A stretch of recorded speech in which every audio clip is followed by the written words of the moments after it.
I think one of the things that gets lost is that one of the reasons why, and this is not the reason, but one of the reasons why you and Pat and James and some other people have ascended the way that you have is because you've been on stages and you've given this awesome talk. And that builds trust, and it just makes it easier for people to buy your book or your product or whatever that is.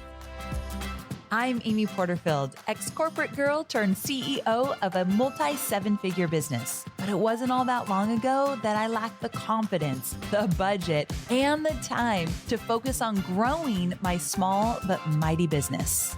Fast forward past many failed attempts and lessons learned, and you'll see the business I have today. One that changes lives and gives me more freedom than I ever thought possible. One that used to only exist as a daydream.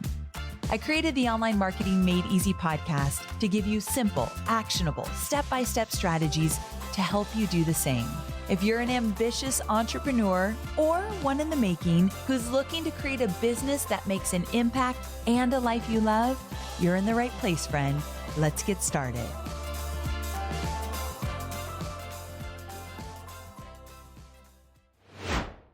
Welcome, my friend. We're back for another episode of Online Marketing Made Easy. And let me tell you, sometimes I just stop and I'm in awe of how many episodes that we have put out into the world. I mean, this is episode 665. That's not even including all the bonus episodes that I put out. I just think that's pretty wild. And I just want to say, thank you for coming on this journey with me. And I hope that you have found immense value in this podcast. And also, I hope you've shared it with fellow entrepreneurs because that helps me get my message out. And I cannot thank you enough for just continuing to be part of this community and hopefully sharing it with somebody that you think could get immense value from it as well. So thank you. All right, so let's get into episode 665 with my friend and guest, Mike Pacchione. Now, Mike is an international speaker and he's a speech coach, and he specializes in helping executives, athletes, and entrepreneurs deliver smart and engaging messages to audiences of all sizes. He's trained more than 10,000 employees from companies like Nike and Microsoft and Slack. I've actually had the pleasure of working with him many times. In fact, I hired him years ago for some of my biggest presentations. And not only did they turn out to be extremely successful, he helped me feel confident in presenting. And he's also a master storyteller. So he really showed me what it looks like to add incredible stories to a presentation to bring it alive. Okay, so what are we going to talk about today? Well, actually, we're going to discuss a few things. We're going to touch on some surprising advice when it comes to public speaking, things that can translate to speaking online, on webinars, on masterclasses, and on stages. I've also asked Mike to share his journey because I know that many of you will deeply relate to how he felt diving into entrepreneurship from a comfy job. When I met Mike, he had a really good 9-to-5 job and he left all that behind to become an entrepreneur. And I remember the journey with him so very much. He was freaked out, but where he is now is so incredible. And I think hearing his journey will inspire you to keep going or inspire you to take the leap if you haven't done so already. So keep listening. We'll also talk about his early experiences with creating a lead magnet that resulted in 2,500 new subscribers and a podcast experience that generated $120,000. And by the way, it wasn't his podcast, but he still made $120,000. So I thought that was interesting. I love this chat because Mike shares lessons learned, industry secrets, and an inside look at how he's built a 6-figure business where he works 4 days a week with no ads, no staff, outside of a virtual assistant, which I think everybody should have.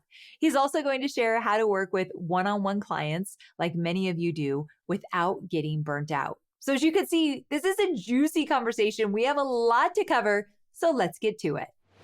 Hello, Mike. Welcome to the show. Amy, it's finally happening. I'm so psyched to be here. Okay, listen, we've been friends for years and years and years and years. We go really back. Like before we started recording, we were reminiscing about all the times. But I realized I think I said your last name wrong in the intro, but I already recorded it. I'm not re-recording it. So how close did I get? Unless I butchered it. I said Pacchione. Well, that is a good Italian pronunciation that nobody says in America. Well, I am Italian. So what do you want from me? Wait a minute. I didn't know that about you. I am. My grandma is full-blooded Italian. So I guess my roots are showing. But listen, how do you say it? Yeah, it's Pacchione in America, but Pacchione is the authentic Italian. So you're actually correct. It's just not. Okay, so I don't need to re-record the intro. No, you don't. Okay, we're keeping it. But Mike Pacchione, welcome to the show.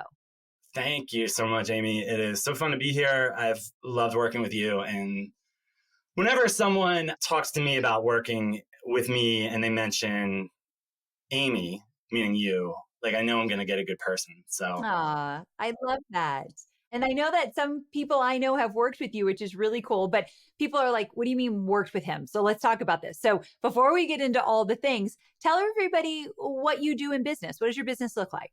yeah, totally. So I'm a speech coach, which sometimes people understand what that is. Let me unpack it for you. You know, when you're scrolling Instagram or whatever, and there are these ads, usually for conferences, where there will be like this speaker and this speaker and this speaker and this speaker, and they've got their big smiling face and their name listed there, maybe like a topic or a book, some sort of descriptor. Those are people who have signature talks. So like Amy came up with one. Well, you've done more than one in your life, but like when 2 Weeks Notice came out, you had a talk for that book. I help people come up with their signature talk. So I help them with writing it. I help them think about what the slide should look like. And I help them with here's how you should deliver it. And that gets into like sometimes I'll even record for them. Like I think I've done this for you before where I record a voice memo of me presenting it just so you can hear someone besides yourself. I've done this for a while. It's been more than 10 years since my first side project. First time I worked with Amy. I counted, Amy. There have been, including you, 11 of my clients have been on Online Marketing Made Easy, which is pretty fun. Oh my gosh, that's cool. I know. So I help people on both a one-on-one level and a group level.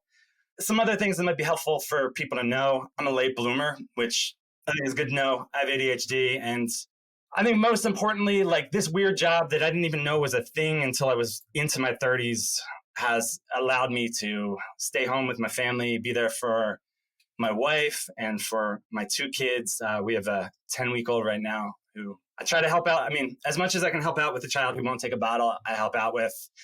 But like this weird job has helped me to be home with them more and to help out friends and to do all these great things. So I love it so much. And I love that I've been able to work with people like you and Pat Flynn who were my clients and were actually paying me. And I was learning from you like how to do the entrepreneurial thing. And I love it so much and I'm so thankful and I'm excited to talk about it with you.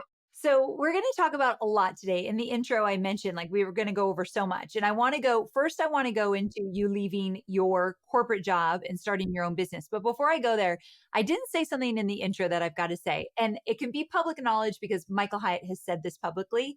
But do you remember that in my first talk that you helped me with, it was for Michael Hyatt's stage, right? Many, many, many years ago, like at least 6, 7, 8 years ago, would you say? I think it was 10 and you were known for Facebook ads. Okay, that's how long ago. It was like 10 years. I was known for Facebook advertising, but we did a talk more about the hustle mentality, hustle culture. I remember a big saying in my talk was like, don't worship at the altar of hustle. Like 10 years ago, I was talking about that. I didn't learn this 10 years ago. I'd say in the last 5 years, I stopped hustling. But anyway, I talked about it because I struggled with it. So I was honest about it on stage. But it was Michael's event and he does a survey afterwards. And I scored higher than Michael Hyatt at his own event. Now he's talked about this publicly. So I'm not here bragging about myself. I'm actually bragging about Mike. Mike put that talk together with me and I was really proud of it.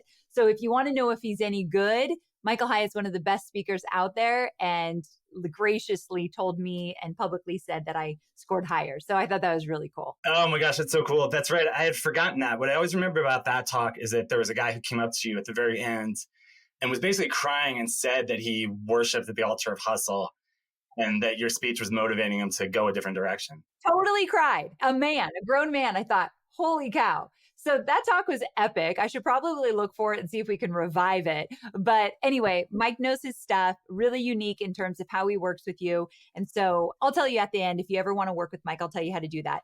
But let's talk about your journey first. So I want to back up and start from the beginning of entrepreneurship.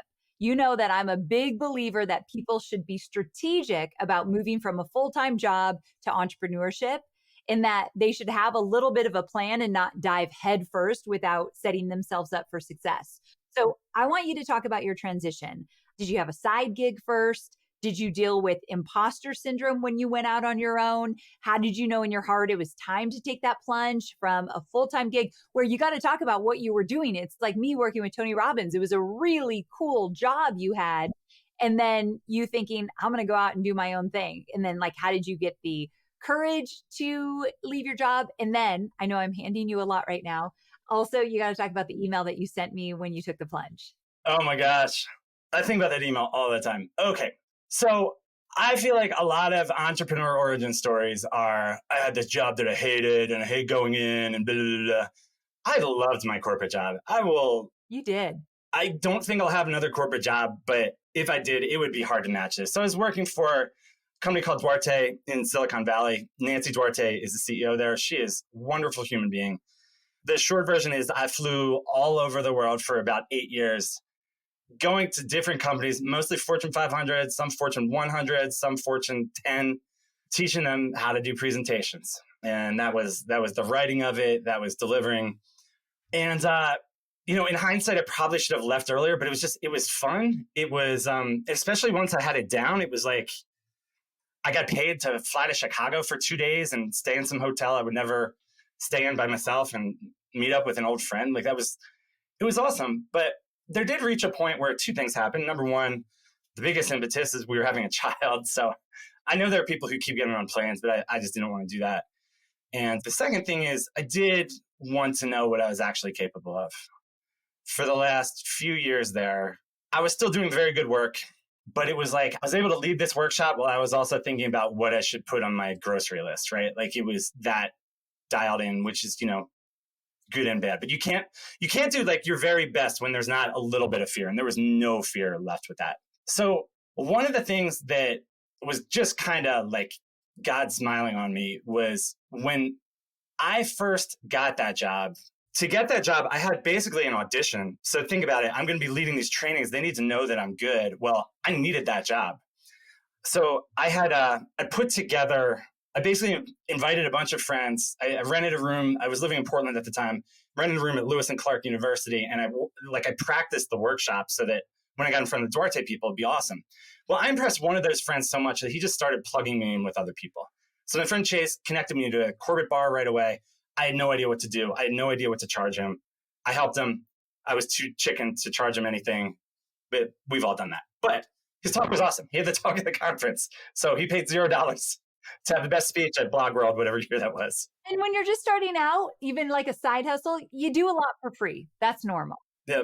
And then Chase introduced me to Pat Flynn. Now he's not like Pat Flynn yet. In fact, when I told friends Pat Flynn, at the time, there was a quarterback for the Seahawks named Matt Flynn. People thought I was talking about him. They're like, no. This guy, he runs this site, like big affiliate marketer guy. And Pat, always remember our first call. He'd given one speech before. He had tried to memorize the whole thing. And I was like, oh, dude, we're not doing that anymore. And Pat, still to this day, like credits me with just opening up what was possible with speeches. He realized that you could make it fun. You could be super creative. All of Pat's, he is just so wonderful on stage now, but like I helped unlock that for him. And so there are a bunch of things like that, working with Amy more than once as a side project.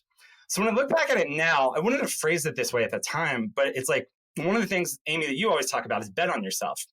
And I think if you're not careful, as an audience member, you can hear that like a dramatic bet on yourself, like throw water on your boss's face and go out and even with like no plan. And listen, if you are the type of person who makes big bets like that, you 10,000 on a blackjack hand, go nuts, enjoy that. That is not me. I am way more Amy Porterfield. I think of it as making small bets. So basically, that's what I was doing for all that time. I was proving to myself that I was good enough to help other people. I was figuring out how to charge. I was figuring out how to price. When I first helped Pat, actually, you know what? I didn't even have a website yet. I'm picturing literally the email. And all that I had learned at that point is that it was good to have more than one level of price. But I typed it in an email. That's what it was. So I'm figuring that stuff out so that By the time I left Duarte, I'd made a bunch of contacts. I had proved to myself that I was good. I'd proved to myself that I could make money. I always had a side project while I was working at Duarte, and that I think made me a better employee of Duarte. And of course, it helped me when I left. One of the things that worked out really cool is people like Amy and people like Pat. As I was doing my full-time job, you ascended during those years. So I think a lot of times people hear my client list and they hear Amy and James Clear and Pat Flynn and people like that. And I think one of the things that gets lost is that one of the reasons why, and this is not the reason, but one of the reasons why you and Pat and James and some other people have ascended the way that you have is because you've been on stages and you've given this awesome talk. And that builds trust and it just makes it easier for people to buy your book or your product or whatever that is. I always think of it like the speech helped you ascend. It wasn't like Amy of 2024 wasn't Amy of 2014 when I first met you. So I think make small bets is a really big one. Years later, I was working with a presenter on a talk about innovation. I found out this is like a big thing in innovation, by the way. Like Apple, when they released the iPhone, I remember there were all these articles about what a big bet it was and da-da-da. It wasn't a big bet. They had made a bunch of small bets. They knew the iPhone was going to work. They had already done the iPod. They'd already done iTunes. Obviously, phones were a thing. So it wasn't a big bet at all. Major League Baseball, if you're a baseball fan, just did like basically the same thing. Like last year, they changed a bunch of baseball rules and there are all these articles. Will it work? Will it work? Baseball already knew it would work because they've been running it in the minor leagues for years. So that's a principle of innovation you can apply to your entrepreneurial journey. Make small bets so that when you make the big one, you can be pretty darn confident it's going to work. So Mike, talk to me about imposter syndrome, because I kind of planted that seed, but I know you had it because we were on this journey together. Like I knew where it looked like on your end. Talk to me about that. Yeah. Okay. So I had imposter syndrome as a speech coach way back in like 2014, the first time I did a major workshop, and everybody seemed to be buying it and everybody kept buying it. And for the most part, I've never really had imposter syndrome when it came to my own ability to coach others on speaking. Now, the business part, Amy, is a little different. This is a good distinction. You all heard him say, like, I know I'm a good speech coach. Like, I know I do a good job there, but running a business, that is where the imposter syndrome came in for you. That's a very good distinction. So, okay, talk about that. You were my very first email. I said I just quit my job. And then you put me in touch with one of your friends. Well, our friend now. And she asked a question that was actually out of enthusiasm, but it freaked me out. She just said, it was either what's your business plan or what was your launch plan? But it was some like business jargon where I like didn't have an answer. I was like, oh no. I don't have a plan. I made a huge mistake. That's so true. Where when you start your own business and you start engaging with other people and they're talking this language or they're saying this stuff, even my students that are listening now, like funnel, that word funnel really trips them up sometimes. And they're like, I don't have a funnel. What? Like, what's a funnel? And you automatically think, I am not cut out for this. It's so quick. I remember like it was yesterday thinking, I am not a good entrepreneur. I don't even know what I'm doing. So how did you get past stuff like that? I had made six figures before I knew what a funnel was, by the way, for anybody listening. I love it. I emailed you some panicked email that hurts me to reread, but I remember your response and it rung to me as true, which is you said, this email brings me life. And you said, wait till you read back on it a few years from now. And totally did. I think for me, some things I've learned about myself, I get overwhelmed pretty easily.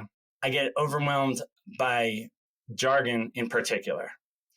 So some things that I've learned are like, just because someone's talking jargon doesn't mean they're smarter than me or that I need to even know that jargon. So that was like one thing.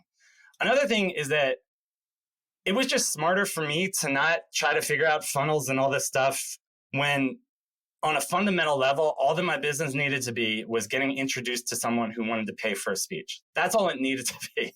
So I quit my corporate job in May of 2019. I would have occasional freakouts the rest of the year, which, by the way, that's also because June 2019, we welcomed the child into the world.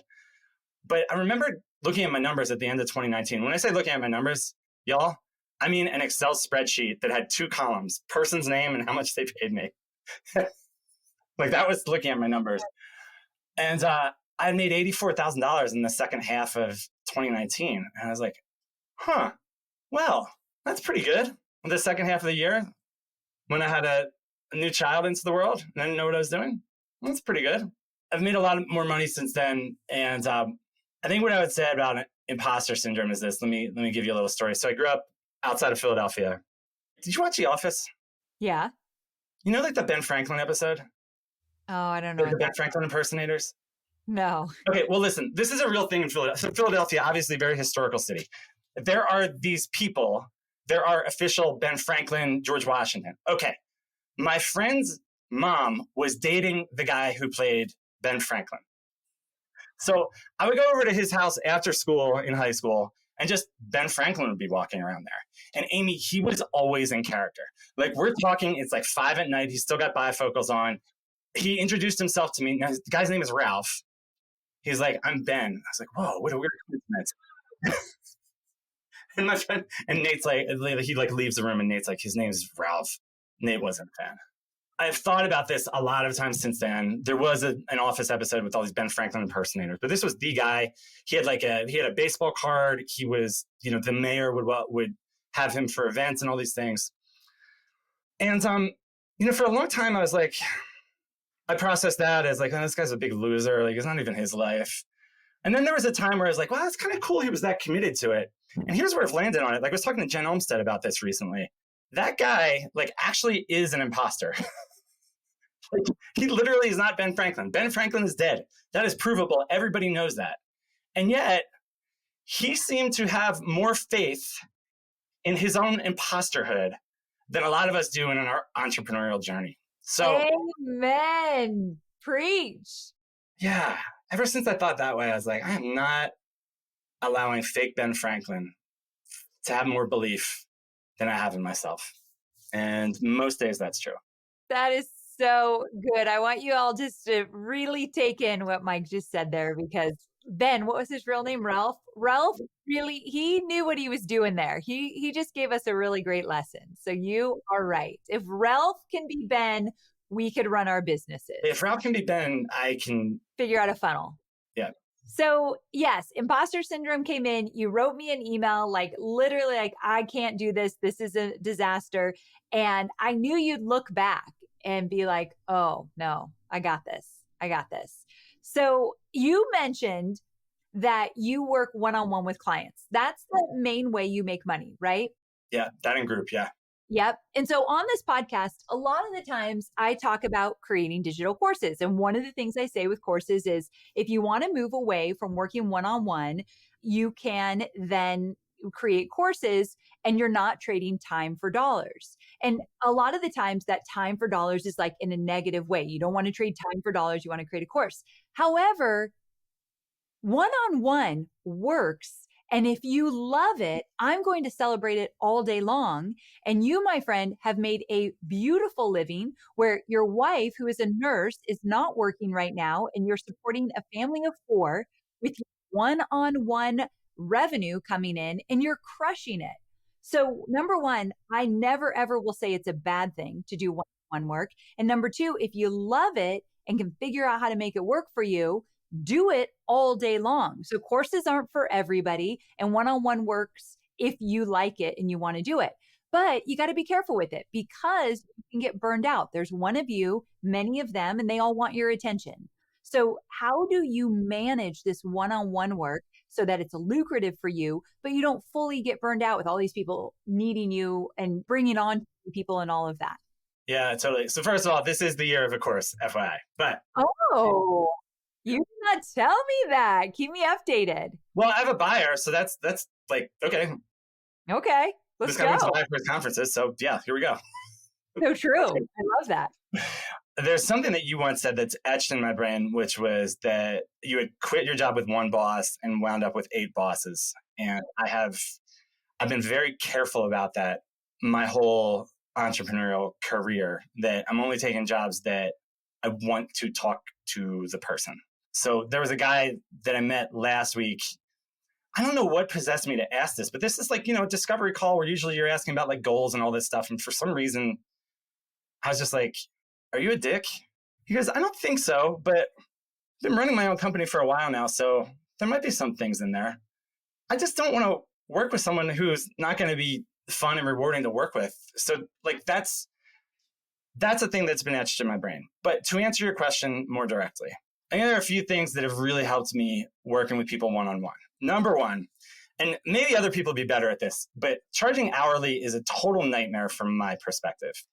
I have such guilt when an hour goes by and like, I don't know, I've just been writing on Post-it notes, but it's like there are no good ideas. I'm like, well, should I charge for that hour? And then other times I'll be like walking the dog, and that's where my best ideas happen. But now do I charge them for walking my dog? I found that when I charge hourly, I would wind up screwing myself over.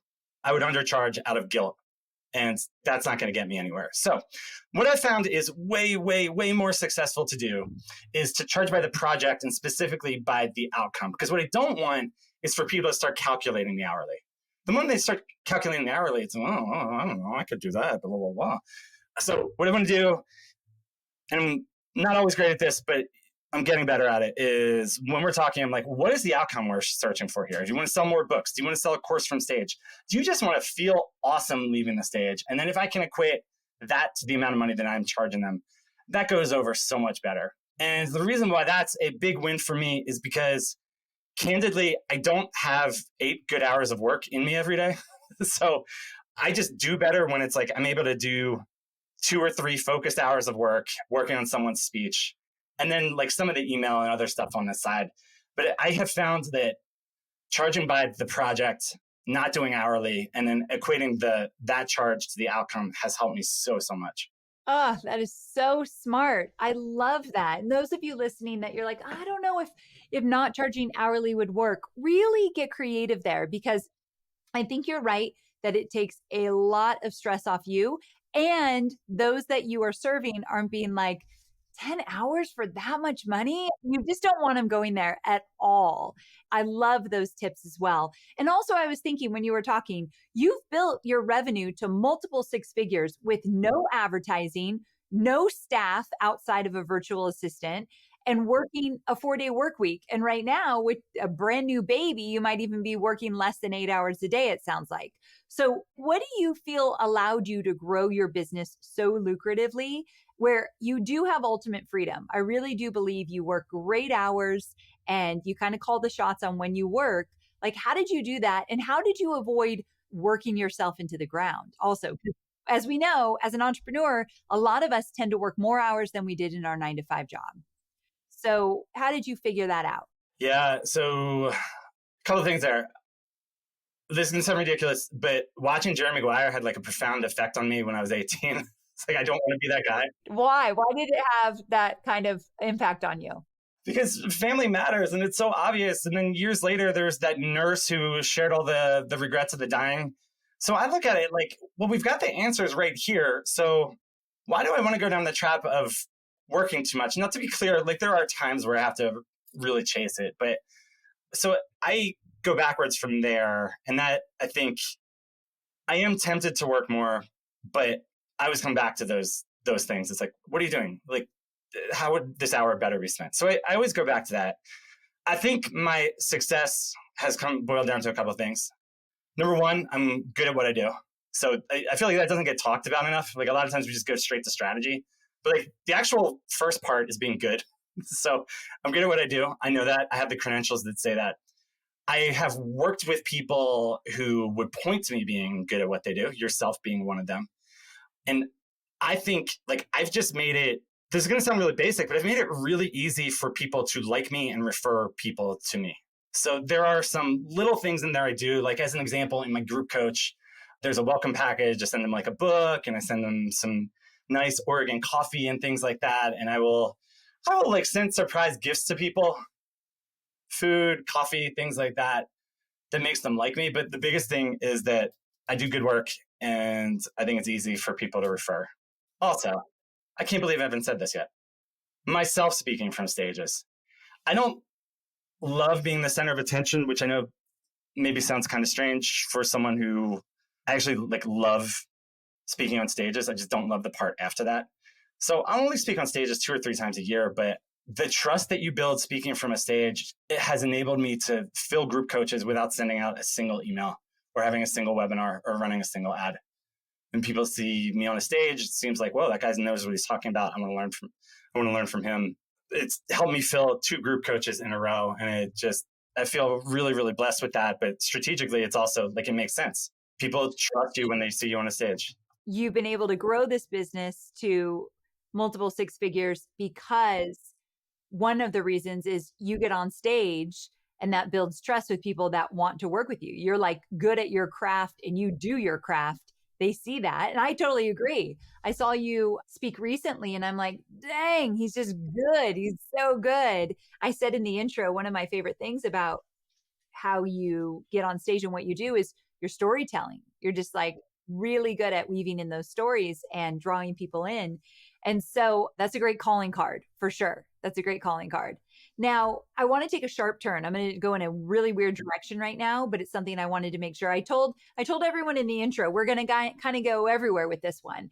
But I want to talk about your list building efforts because you've actually done a really good job with growing your email list. And you're proof that you don't need a huge email list in order to have a lucrative business. So when you began building your email list, you created your first freebie.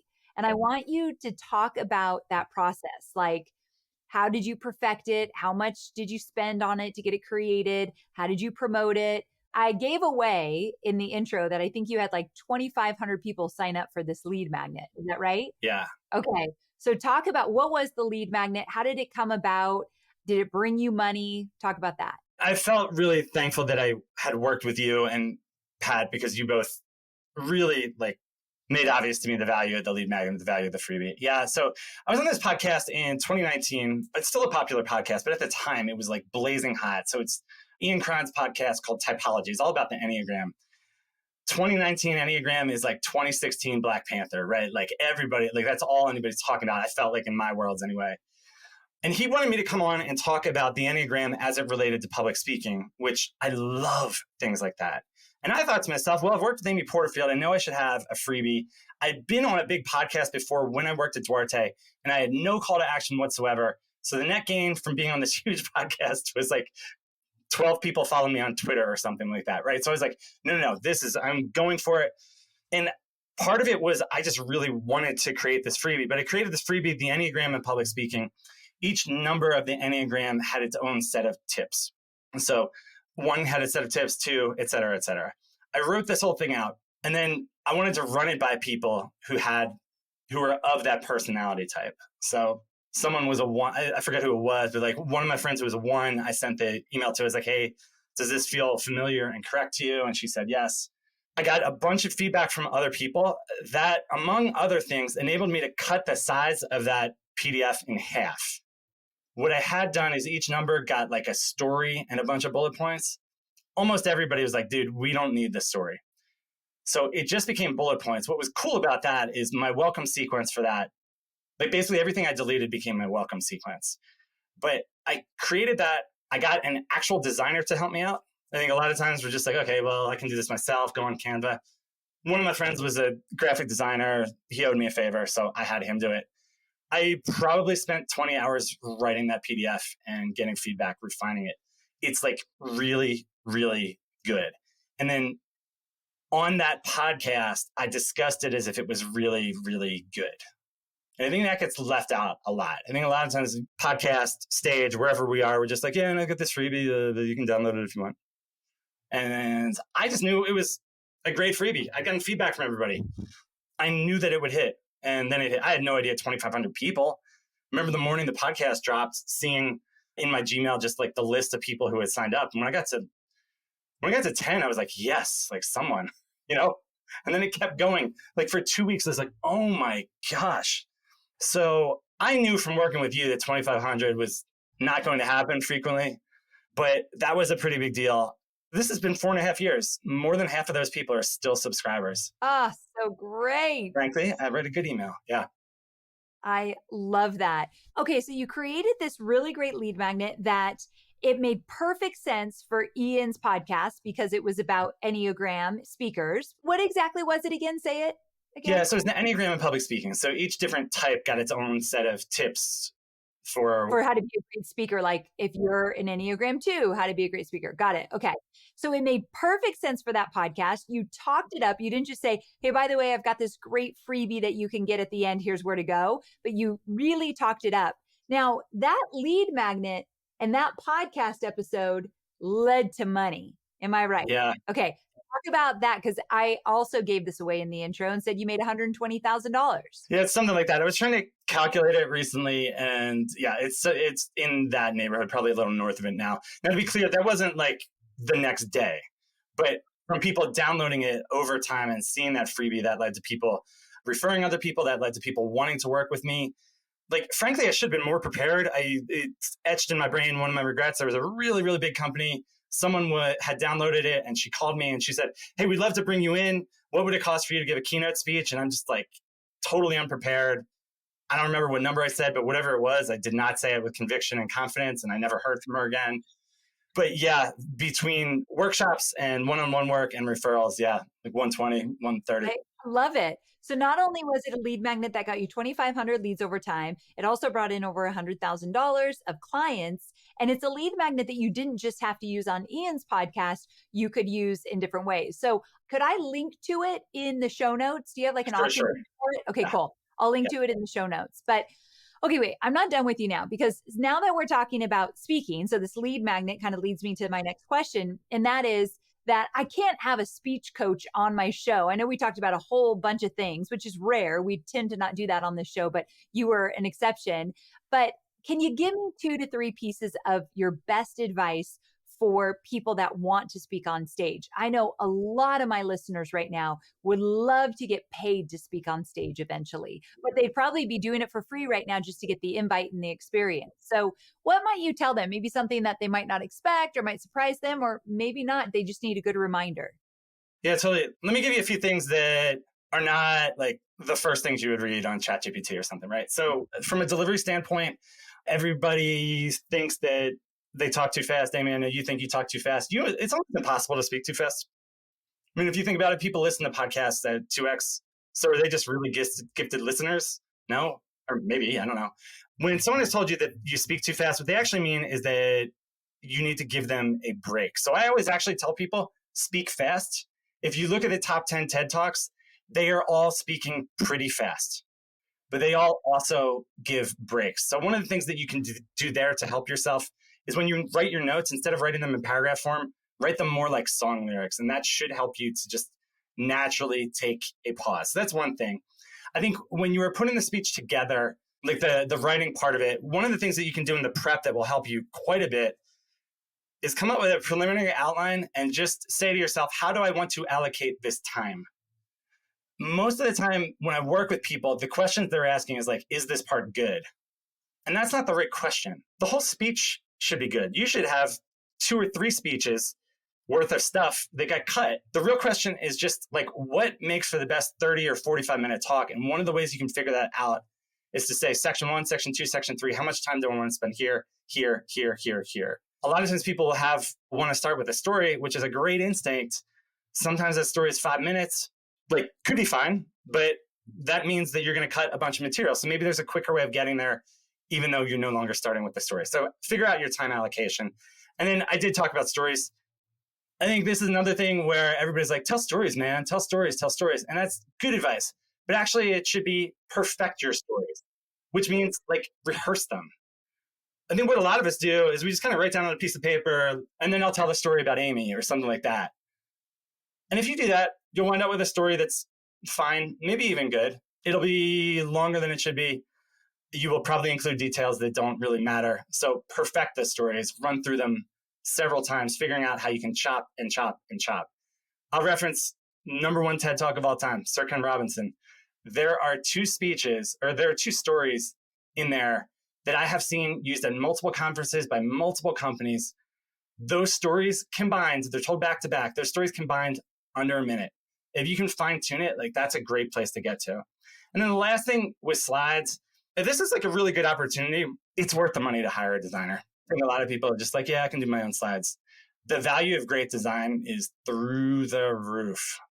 So hiring a good designer is a great way of just upping the perceived value of your presentation. Amen. Those are all really good. And I love what you said, like, let me give you some that you won't necessarily find on Chat GPT. That's just great copy in general. I like it. So I know people that are listening right now, they're like, okay, I might want to work with this guy. So where can they find out more about you? If they want to work with you, where do they go? Yeah, totally. So I do a group mastermind that I just think is the best. I've heard that from multiple students. I love it so much. It gives me so much energy. And I help people one-on-one. So here's where you should go. I've got a freebie that is specific for listeners of Online Marketing Made Easy. You can go to bestspeech.co/Amy. And there you're going to get a bunch of things that I think are like pretty awesome. Number one, you're going to see the Enneagram. We'll do the Enneagram PDF there just so you can see it. Even if you're not into the Enneagram, that's a great one. The next one I love so much, and it was actually Amy's idea way back in the day. I think the second time we worked together, you were like, I just really need help with the intro. You should have a service where you just help people with the intro. So instead of that being a service, that's my new freebie. And it is, y'all, I cannot explain to you how many times I work with people and the Achilles heel is the beginning. They're like, I don't know how to start. I don't know how to start.